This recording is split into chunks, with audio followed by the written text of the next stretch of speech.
Okay. Yeah, it's good. Woo! Okay. Sorry.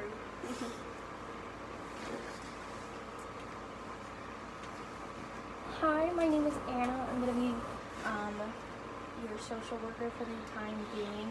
I just wanted to right away go into our confidentiality agreement we have here at the facility. So anything that you say stays between us unless you threaten to hurt yourself or somebody else, and then I must report it. Just normal things that you must have heard before. So why are we here today? Well, pretty much I'm trying to get stable housing. Like, I'm really tired of living with people. I want to just be independent. I want to be on my own.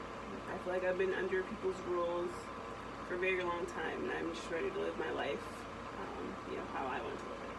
So. And then how have you been feeling living in your halfway house currently? I mean, it's stressful. There's just too many people down my back. I just want to, I'm an adult, so I really want to just be able to live by myself and live independently, and I don't want to be in a halfway house anymore, so.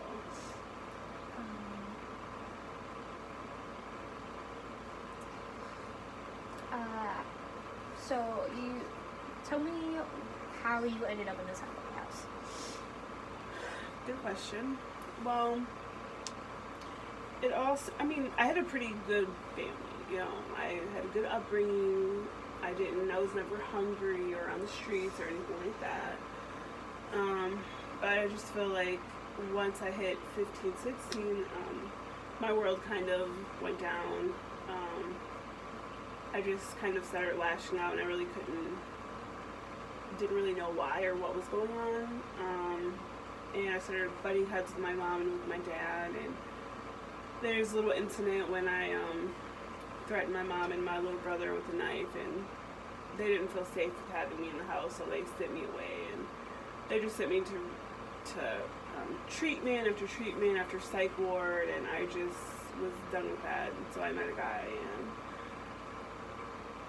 he was the love of my life, but he just couldn't deal with my mood swings, so he left, and I would say that was a pretty low point for me. So apparently they found me on the street, and I didn't really have a memory of what happened, and they sent me back to another psych ward. I did like a month there, and when I got out, I was able to find placement in, the halfway house, which I am grateful for, but I just think it's time for me to, live on my own. I think I'm ready now. You're ready now, though? Yeah. So it seems like you have made a lot of progress. Thank you.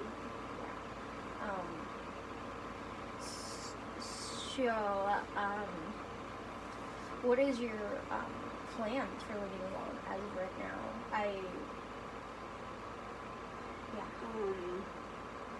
As far as like how I'm gonna pay for it, like what do you mean specifically?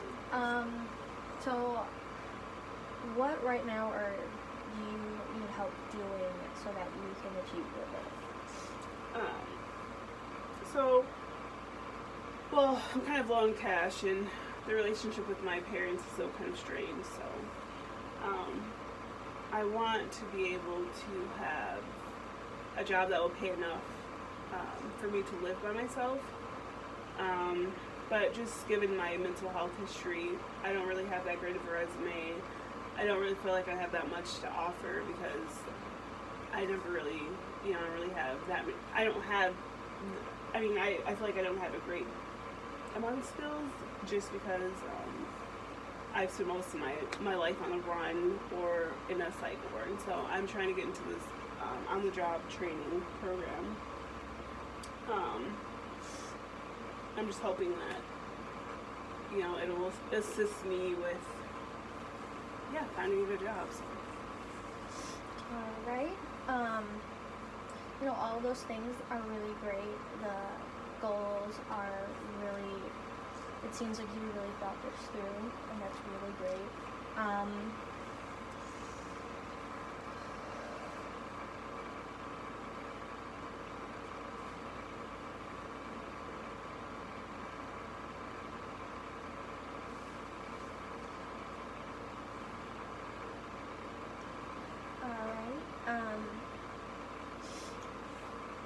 So what do you guys do in your halfway house? Why do you feel like you are ready to leave? Well, that's a good question. Well, I just feel like at the halfway house, I figured out, I think that my therapists were able to help me figure out my medicine, so I feel a little bit more stable. I feel like I'm ready to, like I said, just live on my own. I feel like the halfway house is like provided like therapy groups and other things that have just helped me to feel more confident, help me to feel more able to live by myself. And I just feel like I've kind of done the program, I've done the time, and now I feel like I'm ready to move to the next step. I don't really want to be living in a halfway house forever, so I just feel like I've done my time, and I found a girl there who wants to also move out and on her own, so we're thinking we'll probably be roommates, so then I don't have to deal with the stress of just paying rent by myself. What is your relationship like with your Sarah. friend? Yeah. Her name's Sarah. We clicked right away. And I don't really click with a lot of people just because of, my moods and my mental health and stuff. So, but we clicked right away, and we have some of the same interests. We're both neat freaks, so I don't have to worry about like a dirty house or anything. And I feel like when I am feeling down, or if I am feeling just like I have no one, Tara really lifts me up, and she really encourages me, and she's been a real friend to me. And we haven't really known each other that long, but I just feel like I can trust her. So Yeah, that is really great. I can see how happy you are with that relationship, the connection that you've built with her.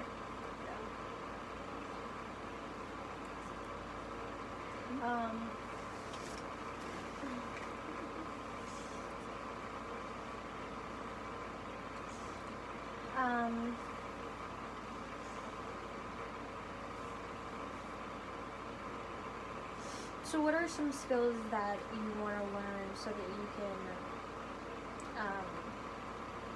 live independently, since it seems as though you've never done that before prior. What are some skills that you think have made it so you've come to this point and you think you're ready? What are some skills? Like what are some skills that I already have, or what are some skills that I think I need to develop? What are some skills that you think you already have to help so you can make this next step, and what do you think you still need? Okay. Well, I feel like I've learned to communicate when I'm not okay. I feel like in the past, I just kind of lashed out, and I could feel myself getting to that point, but I didn't really know how to handle it. But living in the halfway house, I feel like I've gotten the skills that I needed to be able to communicate when I'm not feeling okay, to be able to communicate when I feel like, I'm going to start declining or something like that. And so I think that's going to be really helpful living with someone else, but on my own. And then I also feel like a skill probably that I would need to work on is just money management. I haven't really been that great with managing money because I haven't really ever had that much money. And when I did have money, it was my parents managing it for me just because of my mental health stuff. And so I feel like it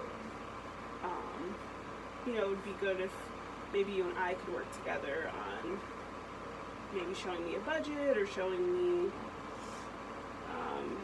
those kind of things. So here at our facility, we have a number of resources that we can give you, starting with pamphlets about what is a budget, how that will work, and how it does work. We have classes for money management, we have job training, and then with that, training, we do have a really good success rate of helping clients get into the workforce. I'm not promising that it's going to be the easiest process because no job process is that easy. It takes a lot of time and patience. But I think with working together, we can make that a smoother process where you feel supported and are feeling comfortable enough to go out and find work. Okay. Yeah, because I mean, one thing I think I will probably struggle with is just like the interview process. You know, I've had like basic jobs and they don't really expect much from an interview, but I'm really looking to get a job that I'm really interested in, and I really want to be able to interview well, and that doesn't come naturally. So, yeah, any resources you have, I would love to. So I do have a question. So I was wondering what your educational standpoint is as of right now, and if you were interested in possibly furthering your education, anything like that, or is that something you want to do in the future sometime? Not right now. Okay. Well, right now I have a GED because I left high school with the love of my life. Yeah, it didn't work out, but we still love each other. I know he still loves me. But anyway, so yeah, I'm definitely interested in furthering my education. I mean, I don't really know if I'm like smart enough to do that, but you know, I'd be interested in seeing if I am. Yeah, it seems like you really have the drive right now to like do a lot of these things, and that's really exciting. Meeting somebody and talking with you, because I can really see how excited you are about this process. Yeah, I'm really excited. I'm really excited to be able to, you know, move out, and I know I'm still gonna have a roommate, but still, I just feel like I'll be more independent once I'm out of this halfway house. So. And so, what? With the halfway house, have you built up like a support system that you feel really comfortable with? Do you have like a care system that can help you through this process? Well, I mean, I trust my therapist. I feel like she listens to me, she hears me. She doesn't really try to dictate what she wants, but she, you know,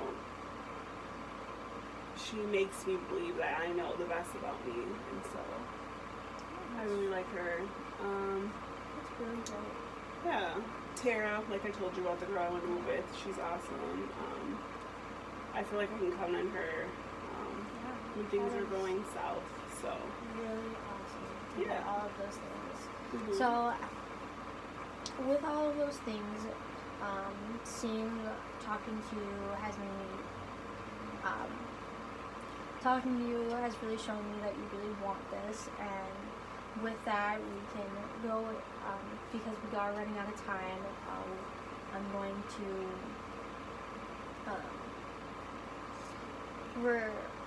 I wanted to make some goals. So you have some goals of, you know, moving out, you want to get a job, you want to go to job training, and you're very willing to work on all those things, which is really awesome.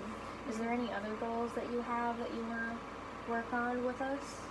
just money management. Just money management? Yeah. Alright, we can definitely set that up. So